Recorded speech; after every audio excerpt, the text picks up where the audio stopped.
Alléluia. Alléluia. Est-ce que nous sommes dans la joie? Amen. Notre Dieu est merveilleux, n'est-ce pas?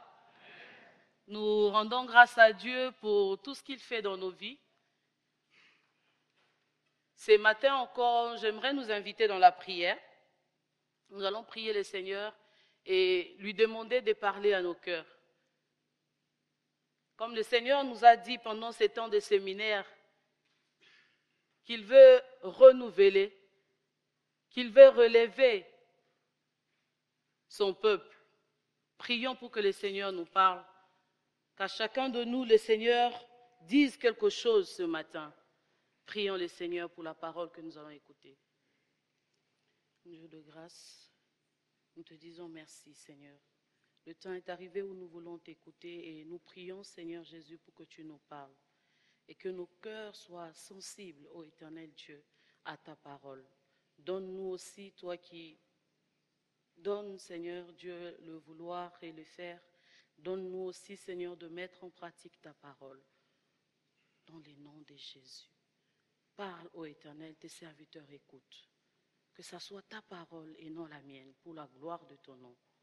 Au nom de Jésus. Amen. Nous sommes vraiment dans la joie ce matin parce que le Seigneur a fait des merveilles pour nous. Je ne sais pas pour toi, mon frère, pour toi, ma sœur, mais pour moi, le Seigneur a fait des merveilles pendant ce week-end. Nous avons été bénis pendant ces temps de séminaire, au-delà de nos attentes. Nous avons prévu autre chose, mais le Seigneur nous a donné autre chose et nous sommes vraiment dans la joie. Amen. Et comme nous sommes gentils, nous les femmes, nous avons toujours été gentils, n'est-ce pas? On s'est dit, ceux qui ont manqué les séminaires ne vont pas tout manquer. Parce qu'aujourd'hui, nous allons partager avec vous ce que nous avons vu pendant ces temps de séminaire.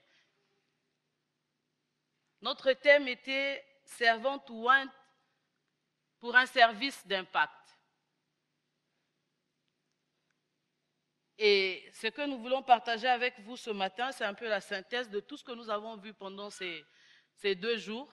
Le vendredi, nous avons commencé le vendredi et toute la journée d'hier, nous étions ici. Donc, nous allons parler aujourd'hui du service qui impacte. Le service qui impacte. Et c'est quoi le service? Le service, c'est simplement l'action de servir. C'est aussi simple que ça. L'action de servir. Et servir, c'est accomplir certains devoirs, c'est aider et c'est aussi seconder. Ça dit qu'en servant Dieu ou en servant les hommes, nous sommes en train d'accomplir certains devoirs, nous sommes en train d'aider ou encore de seconder les autres. Service qui impacte. C'est quoi impacter? Impacter, c'est simplement influencer. Influencer la vie de quelqu'un. Et pour ces devoirs que nous devons accomplir, que ce soit pour Dieu ou pour les hommes, nous avons besoin de quelques éléments essentiels pour que notre service puisse réellement toucher la vie des autres. Et en tant que chrétiens bien-aimés, nous devons comprendre que notre service doit aussi avoir pour but de pouvoir amener le salut, amener les hommes au salut. Amen. Notre service doit avoir pour but d'amener les hommes au salut, quel que soit le service que nous faisons pour le Seigneur. Et comme premier élément, je vais partager avec vous 3 points. 3 points pour lesquels nous devons vraiment attirer notre attention pour pouvoir impacter dans notre service. Et le premier point, c'est la connaissance de Dieu. La connaissance de Dieu. Qu'est-ce que nous connaissons de ces dieux que nous voulons servir ou de ces dieux que nous servons? Nous allons lire dans Exode 3, le verset 17, du verset 13 au verset 17.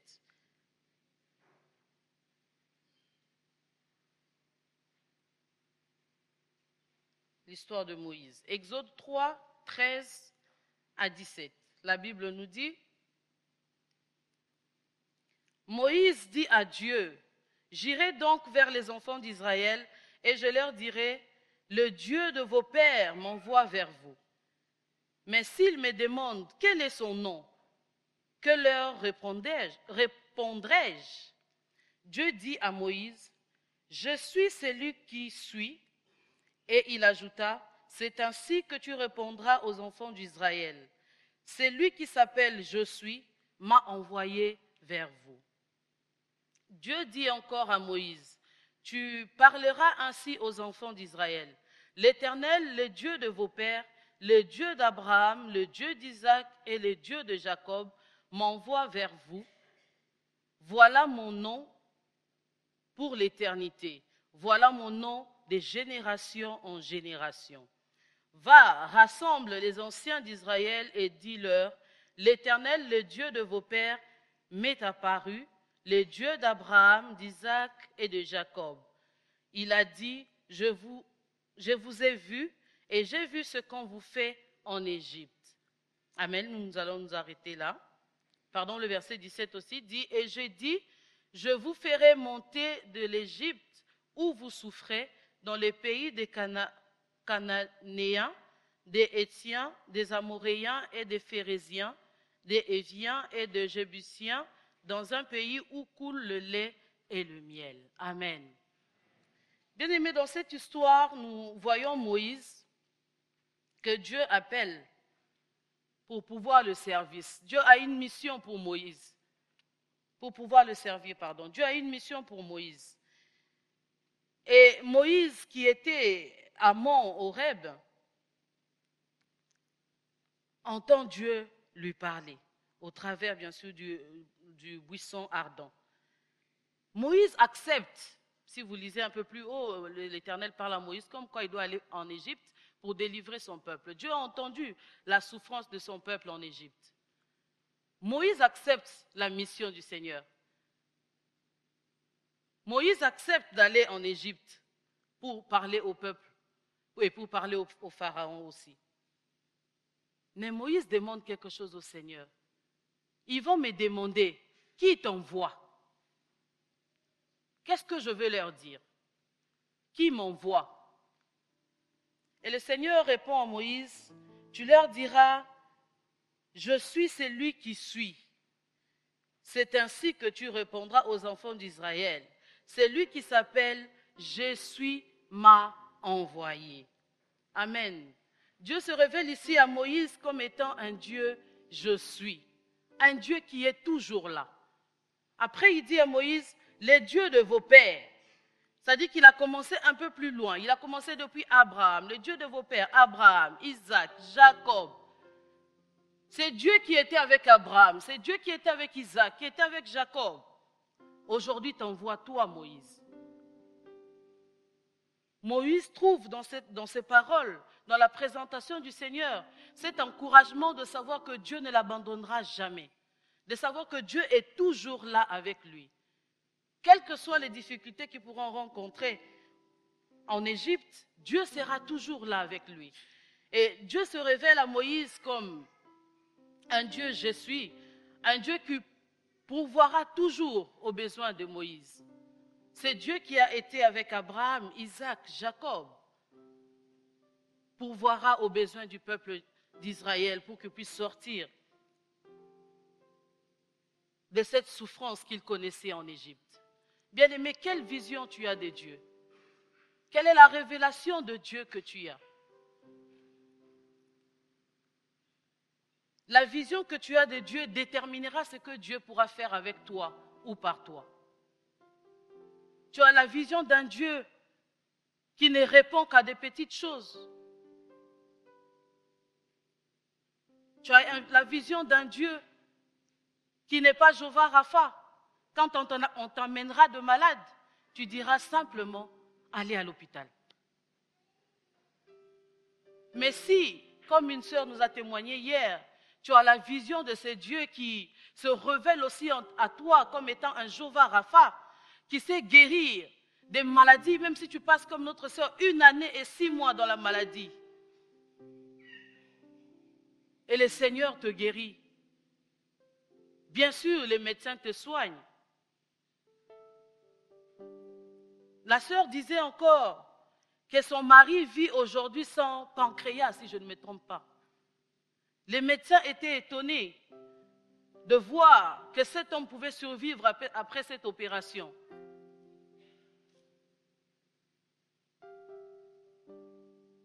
Bien-aimé, quelle est la vision que tu as de Dieu?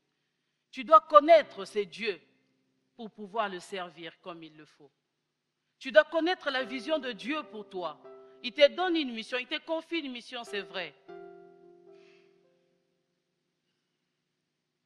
Mais qu'est-ce que tu penses de ce Dieu? Est-ce que tu connais réellement ces dieux? Et connaître Dieu aussi, comme on nous l'a dit les semaines passées, nous approfondissons notre connaissance du Seigneur dans la méditation et dans la prière. C'est en méditant la parole de Dieu que nous pourrons comprendre qui il est réellement.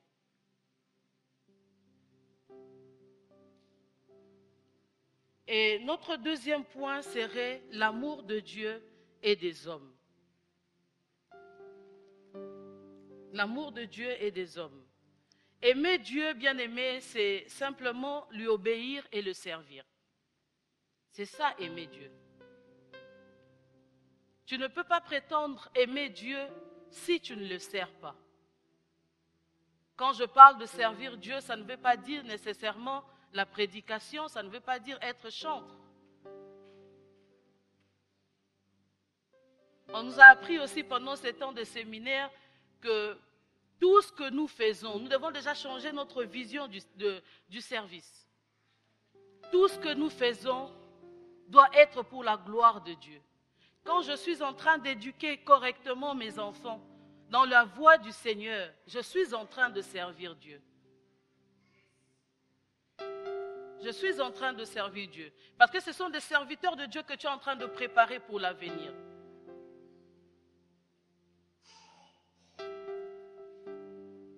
Ma soeur, quand tu fais les ménages chez toi à la maison, ne considère pas ça comme étant banal. C'est un service que tu rends à Dieu. Parce que les gens qui visiteront ta maison, les gens qui passeront chez toi, seront à l'aise. Il y en a même qui peuvent arriver et qui ressentent le besoin de louer Dieu, de glorifier Dieu. Parce que simplement ta maison est propre.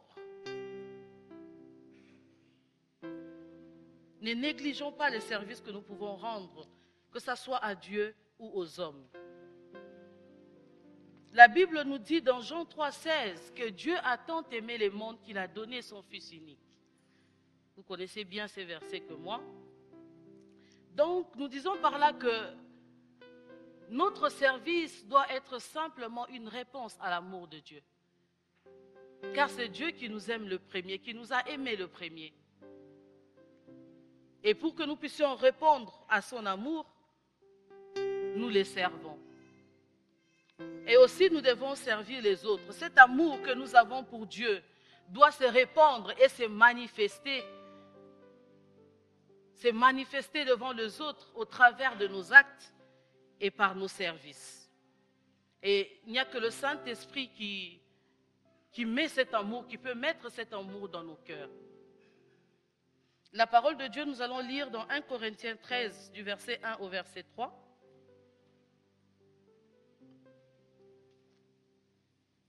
1 Corinthiens 13, 1 à 3, la Bible nous dit: « Quand je parlerai les langues des hommes et des anges, si je n'ai pas l'amour, je suis un airain qui résonne ou une cymbale qui retentit.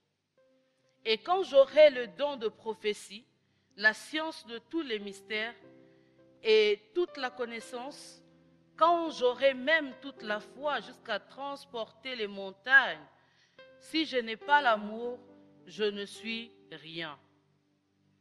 Et quand je distribuerai tous mes biens pour la nourriture de pauvres, quand je livrerai même mon corps pour être brûlé, si je n'ai pas l'amour, cela ne me sert à rien. Amen. Dans ce texte bien-aimé, dans cet hymne de l'amour, nous voyons l'apôtre Paul dire que tout ce que nous pouvons faire, nous avons des dons, certes. Quand nous avons cru au Seigneur Jésus-Christ, l'action du Seigneur a été de mettre en nous le Saint-Esprit. Et son Esprit nous donne des dons. Nous avons des dons. Il y en a qui parlent la langue, il y en a qui ont des dons de guérison.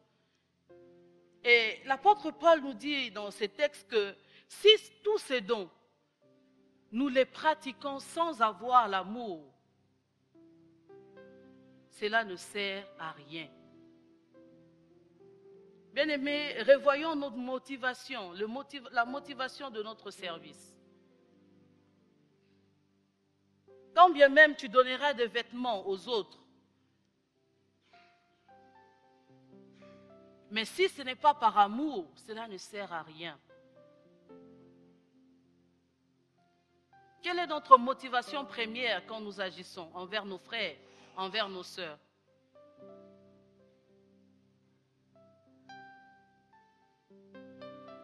Quelle est notre motivation première? Quel que soit le service que nous rendons, cela doit avoir pour fondement l'amour. Cela doit avoir pour fondement l'amour. Et si nous continuons, on nous décrit encore comment doit être l'amour.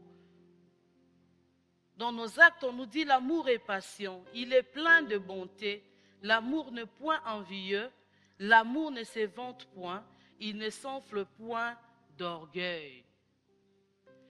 Quand nous continuons dans ces chapitres, nous comprenons pourquoi on nous demande de pouvoir changer nos motivations. Des fois, je peux bien agir. Je me dis, ma soeur manque peut-être des habits. Je peux offrir. Je peux donner un vêtement à ma soeur. Mais quelle est ma motivation? Si c'est l'orgueil, si ce n'est pas l'amour, cela n'a servi à rien. Cela n'a servi à rien. Donc, bien-aimés, l'amour de Dieu doit être notre motivation première. Nous aimons Dieu, nous répondons à l'amour de Dieu, lui qui nous a aimés le premier. Nous répondons à son amour en les servant et nous devons servir les autres avec comme motivation l'amour. Et le troisième point que nous allons voir pour pouvoir accomplir des services qui impacteront les vies, comme nous l'avons dit, impacter pour nous en tant que chrétiens, c'est de pouvoir ramener les vies au Seigneur. Que notre service participe au salut de quelqu'un. Et le troisième point, c'est l'onction. Le troisième point que nous devons avoir, c'est l'onction. Déjà, nous allons connaître Dieu, savoir qui il est réellement pour que nous puissions le servir, avoir l'amour de Dieu et l'amour des autres, l'amour du prochain, et ensuite l'onction. L'onction, c'est simplement cette capacité surnaturelle que Dieu nous donne par le Saint-Esprit. Jésus disait à ses disciples dans dans Actes des Apôtres, le chapitre 1er.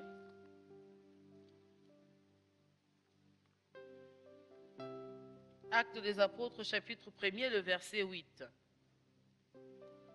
Mais vous recevrez une puissance, le Saint-Esprit survenant sur vous, et vous serez mes témoins à Jérusalem, dans toute la Judée, dans la Samarie et jusqu'aux extrémités de la terre. Amen. Jésus-Christ pouvait dire encore aux apôtres, à ses disciples, de pouvoir attendre. Il avait une mission pour eux, il leur avait confié une mission. C'est lui, bien sûr, d'annoncer l'évangile. Mais il a dit, avant cela, avant toute chose, vous recevrez une puissance, le Saint-Esprit survenant sur vous, et vous serez mes témoins. Comme je l'ai dit tout à l'heure, quand nous croyons au Seigneur Jésus-Christ, l'action miraculeuse de Dieu, c'est que par la nouvelle naissance, il vient mettre en nous son Esprit Saint. Et le Saint-Esprit vient avec les dons que le Seigneur nous donne pour le service. L'Esprit Saint que tu as reçu, bien-aimé, c'est pour un service, c'est pour une mission particulière.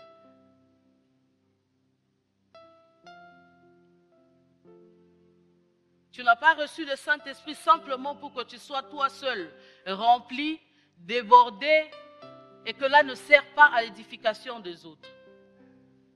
Tu n'as pas reçu le Saint-Esprit pour que tu le gardes pour toi. Le Saint-Esprit de Dieu que nous avons reçu, c'est pour pouvoir amener aussi les autres au salut.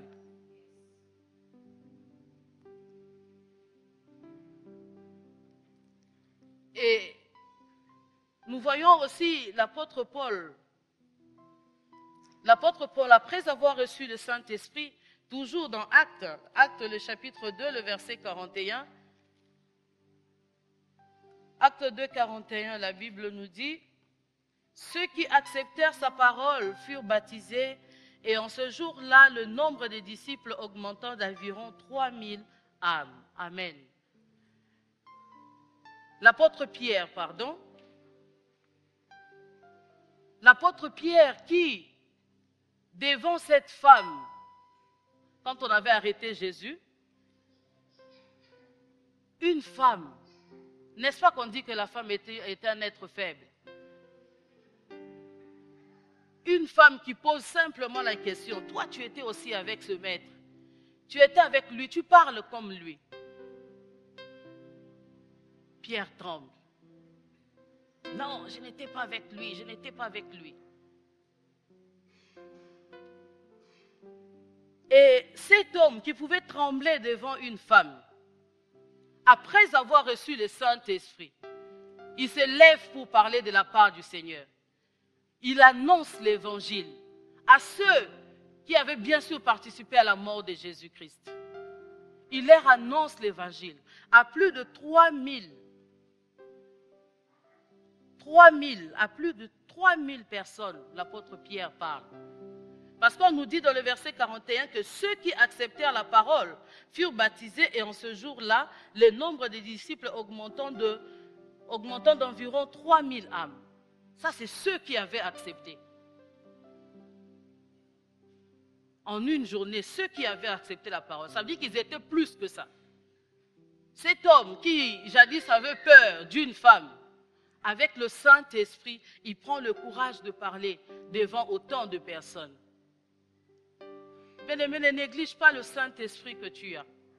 Ne néglige pas l'onction de Dieu dans ta vie. Tu l'as reçu afin de pouvoir impacter les vies. Tu l'as reçu afin de pouvoir amener les hommes à Christ. Et sachons aussi, bien-aimés, que l'onction se perd. Amen. Eh oui, l'onction se perd. L'onction se perd. Nous voyons l'exemple de Samson. Hier, nous avons bien ri avec l'exemple de Samson, n'est-ce pas? Samson qui part épouser une païenne. Lui qui avait cette onction de force. Il n'a pas bien fait le choix pour le mariage. Il est parti épouser une païenne. Et c'est à partir de cette païenne que Samson perd sa force. Samson perd son onction. Il meurt comme si quelqu'un qui n'a jamais, comme s'il n'avait jamais eu cette onction de Dieu. Bien aimé, l'onction se perd. Nous devons vraiment faire attention par rapport à ça. Et l'élément qui peut nous aider à pouvoir conserver notre onction, c'est la discipline. La discipline. Une onction sans discipline est une catastrophe. Une onction sans discipline est une catastrophe. Est-ce que nous sommes disciplinés dans notre vie? La discipline nous aidera à conserver l'onction que le Seigneur nous donne. Chers frères, chères sœurs, nous devons nous discipliner même dans les basiques, en fait, dans toutes choses.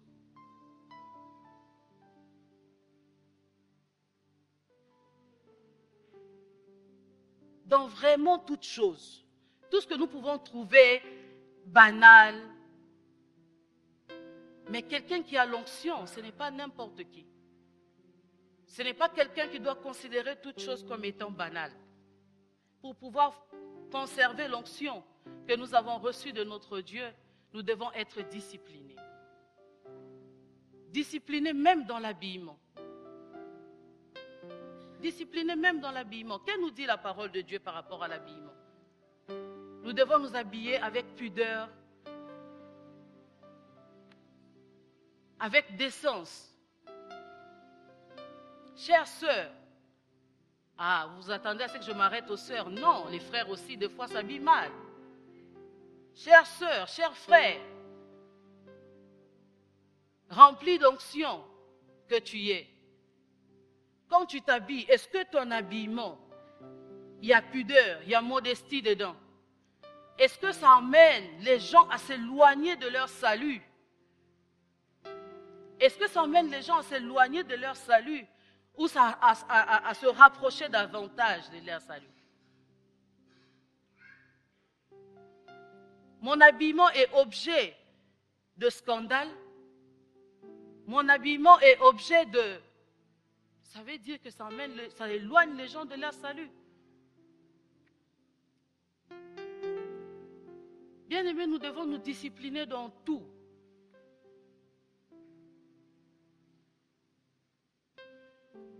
Qui sont tes amis, bien-aimés?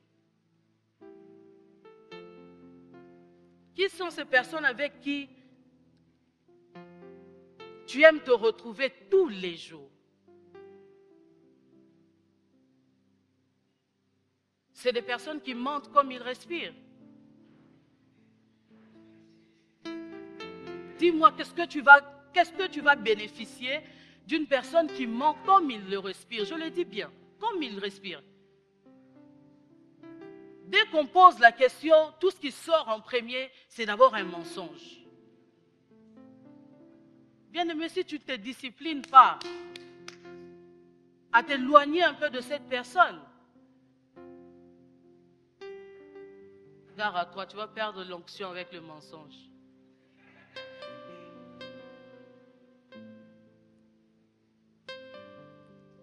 Le Seigneur nous a tout donné. Il a préparé de bonnes œuvres pour nous afin que nous les pratiquions. C'est à nous de veiller à cela. C'est à nous de veiller à notre onction.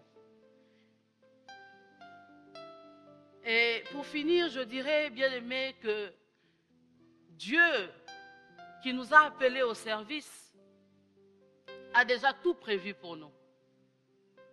Il a tout prévu pour nous, afin que notre service puisse impacter les autres. Nous avons vu dans la première église comment les miracles s'opéraient. Vous imaginez en une prédication, au moins 3000 âmes converties. L'onction du Saint-Esprit a agi de façon qu'il y ait au moins 3000 personnes qui se convertissent le même jour.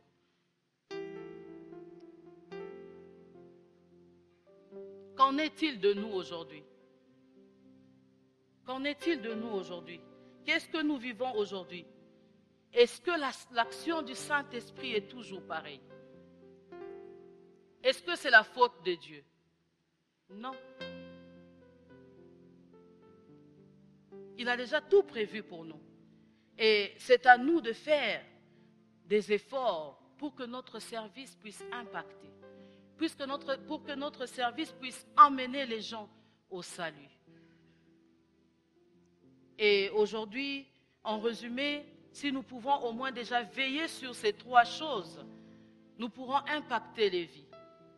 Nous devons continuer de rechercher la vision de Dieu pour mieux le servir, bien sûr dans la méditation et dans la prière.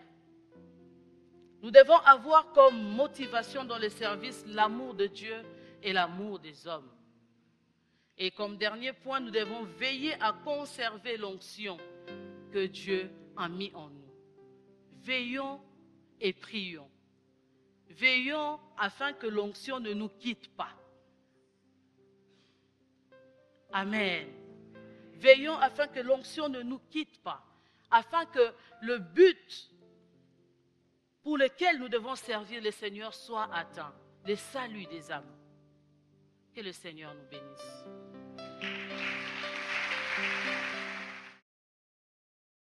Calvin, let's go.